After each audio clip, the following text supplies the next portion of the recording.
Live already. How are y'all doing? It is late Saturday night. We're going to be doing a little bit of some harping. What harps are everybody playing? How's things in your neck of the woods?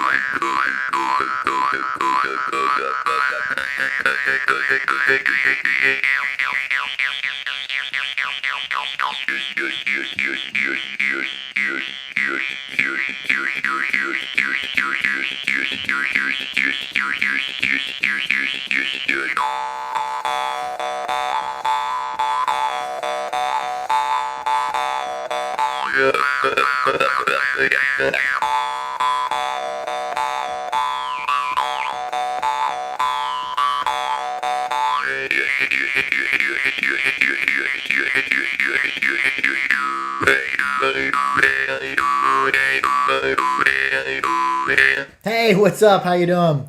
Evening, Charles Bauer.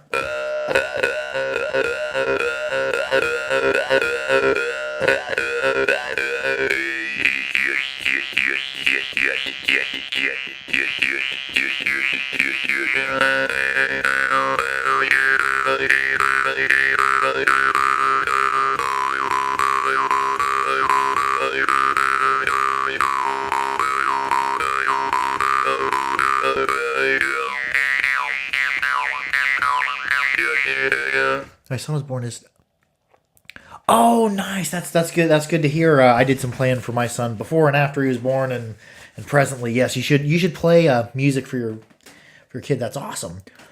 I'm just playing on a harp I made today. This one I decided to keep for my collection. I didn't have anything in my collection of my current builds, so this one it's an untuned one. I like for my meditation, for my solo play. I like them to be untuned, but I think it falls there about a C, in between a C and a C sharp.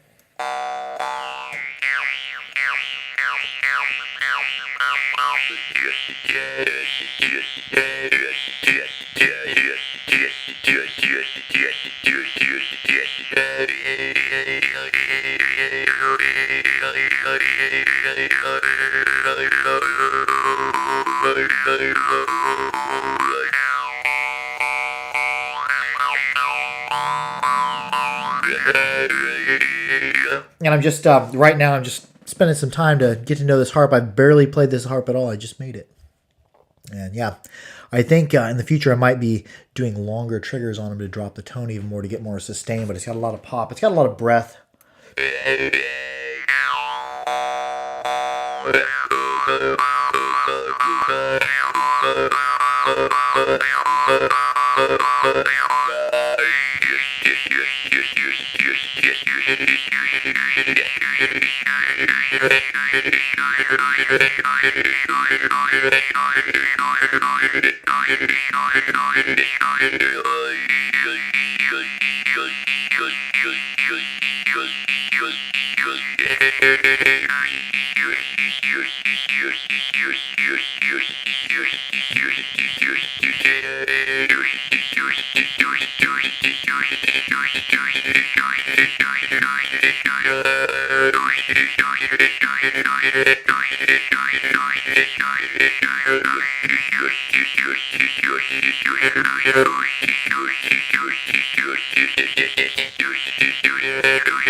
Alright, I think I'm glad I kept that one. All the new ones, the last maybe 3 or 4 I've done have been really good. I even had a reject one, was going to give away, and nobody ever claimed it. But yes, this one, I'm very content with this one and the past 4. And the bell ring's starting to loosen up. I've noticed that when I fire temper stuff, I went back to tempering, but now I'm tempering with a little bit of fire. I'm tempering hotter, tempering longer, different color as well. I've noticed after you play it, when I first play it, the reed kind of fights the resonance. There toward the end, I was getting a better bell ring, even though my alignment's the same than I was out of the beginning. Before it was like dong, like a bell, dong, dong, dong. It was having a super fast decay rate and it was messing up the melodics. Now we're getting a lot better bell ring. That harp is playing pretty good. If anybody's interested in getting in on my build list, shoot me a message on the Harpery on Facebook or also on my email, bebcorp1@gmail.com. I'm gonna be building more and more harps in the future, and I'm pretty excited at where it's going. I kind of I'm back to reality now.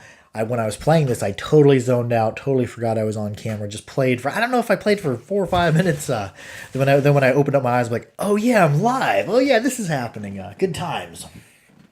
What's everybody playing? How are things out where you guys are, where you people are? How's the weather? We're a little bit later today than normal. What's another good one to play?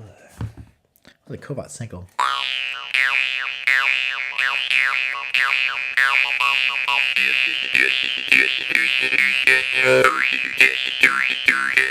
That one's a little bit loud. We have a little ma'am who's going to be going to sleep here shortly. I know what I want to play. I want to play half after it, I think. I know you're hanging right down there.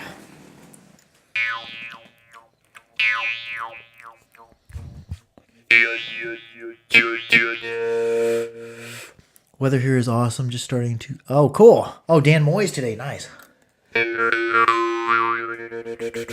Been playing... well, this is the one I just started playing, the one I built today, and then I got another one halfway done as well. And I wanted to keep one of my new ones. Didn't have any of the new style or new tempering style, a new alignment style.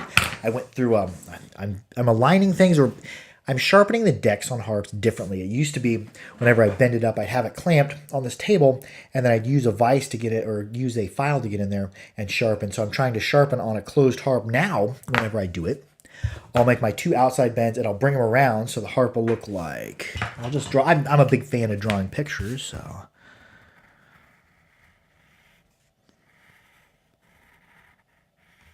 It's a bad picture. But the harp will look like that, so I have space to get in there. And I'll clamp it in my vise just like this and sharpen each individual arm just with a flat file, not with a square file, trying to square it off, and just holding tightly up against the side so I'm not changing really the alignment at all. Before, I think I was sharpening more in back than I was in front, or more in front than I was in back. Then I got these minor inconsistencies in the plane of the decks of the harp, and sighting down it, you can't see a small amount. Another thing I was doing on my old harps is whenever I would sharpen the reed, I would sharpen both sides. More pictures.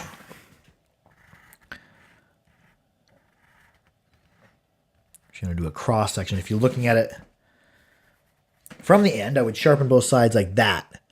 Well, the problem therein lies. I'm talking fancy. When you're sharpening one side and you sharpen another, sometimes you might have one side. Like if we were to look at it like this, you would have one side that's more sharpened than the other. That means instead of being in the center of the reed, you'd be sharpened a little bit to the side of there. So even if your reed is sitting flat with the decks of the plane of your harp, the plane of the decks of your harp, you might, those minor inconsistencies in sharpening can throw off the third plane alignment and give you fuzz. So what I've been doing as of late is only sharpening. This is a cross section, only sharpening the front of the decks, leaving it like a chisel. So the back, I know the back is always flat. And then when I align my harps, I know that if I align the back of the reed, that things are going to be completely on, because one thing I've noticed is even being off a thousandth of an inch or a hair's width in the plane of the deck of the harps, not in this dimension, but sighting down the harp like this, if you're off, even the distance it takes to sharpen a reed, if that's out of alignment, then you have one side of the reed making sound at a time with the rest of the reed. And that's where you get your fuzz. That's where you get your distortion, that whoosh. And I've created a lot of harps like that, but the newer harps have better alignment. It's due to just little things like that. Yeah, it's allergy season. Little things like that in alignment. Alignment, I think in the past, people have been stressing. Well, it's important to have a harp that's consistent and tight, or reasonably tight and consistent in this dimension. But the one that I overlooked, and so I think a lot of people overlook when they first start building harps, is this dimension. The reed has to sit absolutely flat with the decks, can't ramp up, can't ramp down, can't twist, can't be sitting slightly at its side, and also the grind of your trigger needs to be consistent. I think that's why I see a lot of makers as well leaving the back flat, because that makes it easier to align, because you always know that you're aligned on the back side of your reed and not trying to line in the center where there's going to be tiny amounts off. And that was a delve into harping.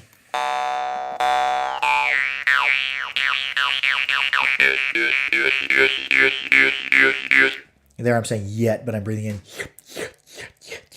If I was saying yet, I'm breathing in though. Yet. And I've been doing a lot of that. Breathing in and doing percussives, or breathing in and doing glottal changes and going down. It started out whenever I do glottis changes or whatever. When I modulate, I go up from the center, where from the center of your tongue is, and go way up and then go down. But I couldn't go down into the deep. These past couple of days, I've been practicing getting the deepest I can into my throat with the play and dropping the tone down the most. And it helps me if I go down in small little steps and try to jump clear down there. It's kind of like walking down.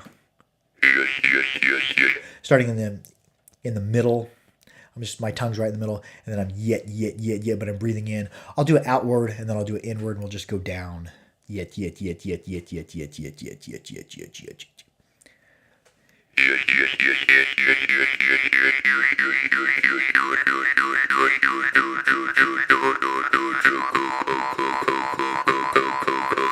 And I went as far down as I could, then I was like, yick.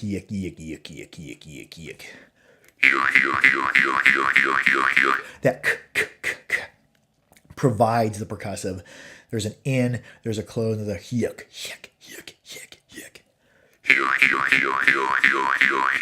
It sounds cool too. I like it. Like the feeling of dropping the sound and modulating it down.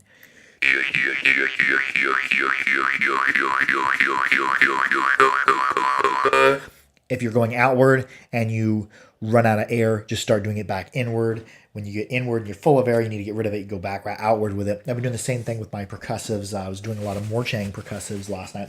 And I did more playing late at night last night than I normally do. And it was just a small change of behavior.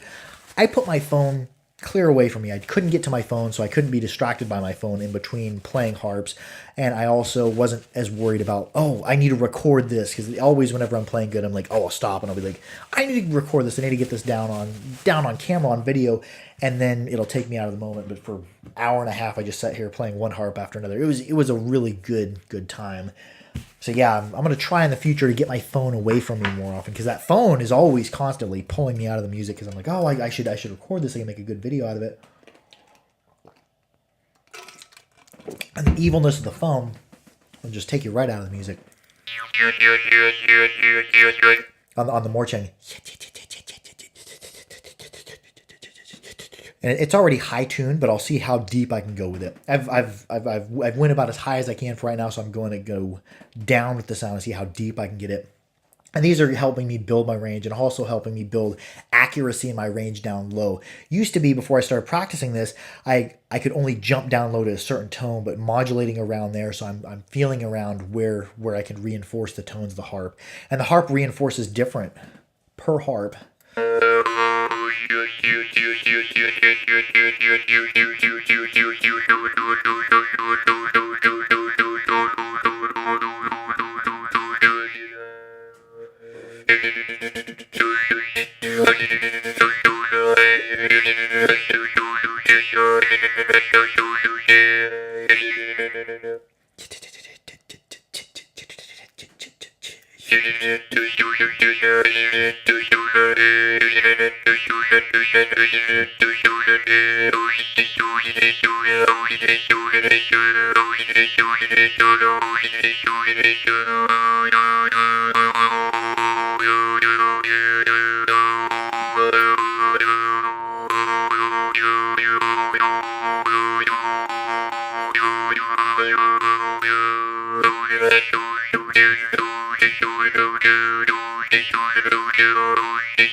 Then another one I was playing quite a bit last night was the Burt 7. That's a good harp. Haven't been playing it a ton as of late, because I've noticed if I jump right from, and this is what we're going to do here, I'm going to jump right from a Morchang where I'm having to put a lot of pressure up against the harp, because this half gan or this half Afghan is pretty stiff reeded, so I'm putting a lot of pressure to be able to control it. If I jump right on a harp that takes a lighter touch, a lot of times my tooth pressure will end up holding it. But we're gonna just see what happens with this. And I was trying to play it at a lower volume because little man's going to sleep.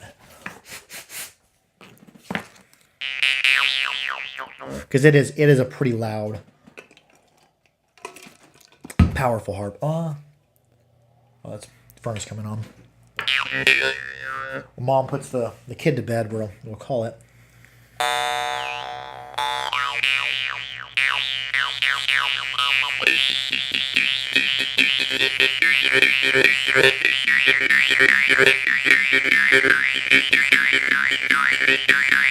This one's super easy. The percussives on it are just effortless because there's just a perfect amount of back pressure, perfect amount of stiffness. I'm hitting it just, and I'm not even really contacting my tongue. I'm just slapping the air coming in. I guess I'm contacting just a tad. A lot of it's slapping that back pressure with my tongue.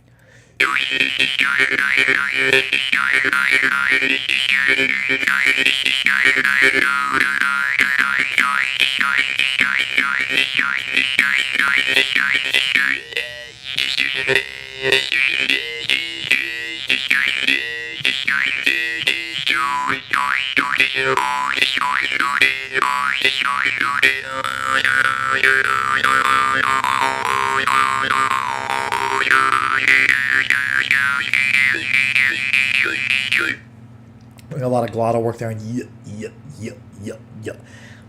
and I really like the way it sounds like a frog ribbiting.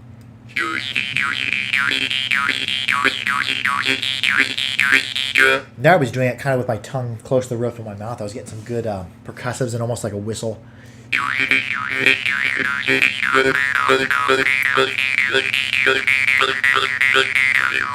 Oh, that was gnarly. I'll see if I can do that again. I was doing that and bouncing off the back pressure, and I brought my tongue up, and I started to curl it, and as soon as my tongue started to separate from the sides, I started to get a really cool modulation on top of that. That's the cool thing about the harp. That's what I love about the harp. The harp is super, it's like the simplest instrument. Well, I guess the drum would be a little bit simpler, but as of the same token, simple instrument, you can go infinitely complex on it. We're layering several different things on top of each other. We're layering this rhythm, this pulsating breath, and we're layering some melodics on top of it, and we can get a percussive, and we got kind of a second percussive going on there. So I need to quit talking about it because I'll lose exactly what I was doing, but we'll give it a try here.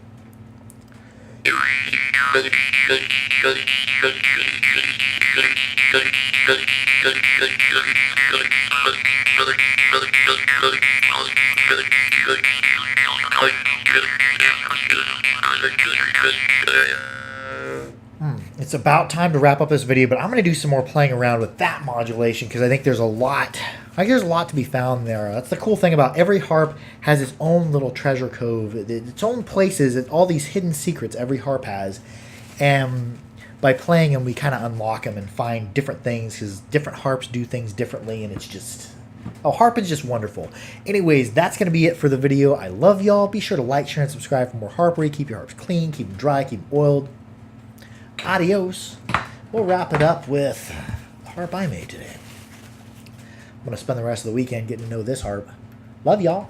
Adios.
Adios.